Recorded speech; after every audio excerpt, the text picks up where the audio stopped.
সবাই পিস্তল নিয়ে ঘুরতে পারে, কিন্তু গুলি চালানোর আত্মা সবার থাকে না। আমারও পিস্তল আছে, আমি নিয়ে ঘুরি না, কারণ ওই জিনিস আমার কাছে থাকলে কেউই নিস্তার পাইব না।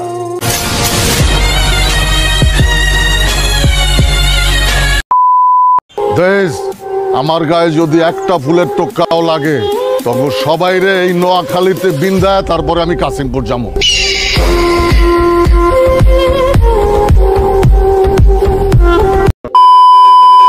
কচি কচি বলা পায়, নাক টিপ দিলে এখনো দুধ বাইরায়, কোপাকুপির আলাপ করতেছে ব্যাপারটা। খুর, রামদাও, চাপাটি এইসবের আলাপ করতেছে। তখন এলাকা কি ডিজিটাল হয় নাই বেটা এখনো? মেশিন মুশিন কই?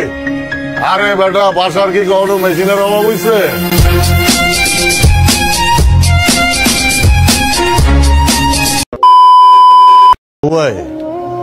বিচার যে করতে পারে সে অন্যের নামে বিচার দেয় না।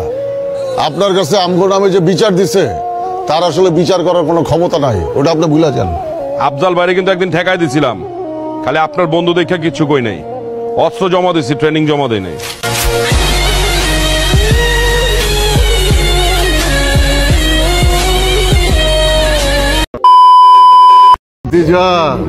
আমরা যখন ক্লাস ছাড়ছি তখন তোমরা ফুটো না, নানান রকম ক্লাস শেষ করে লুঙ্গি পিন্ধা পালাইছি, বুঝছো?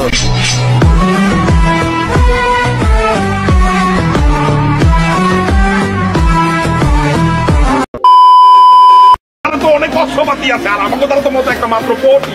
ভাষার অস্ত্র লাগে না, ভাষার মুখের কথাই হইতাছে রামদা, বটি, ছুরি, চাকর চাইতেও ধারালো।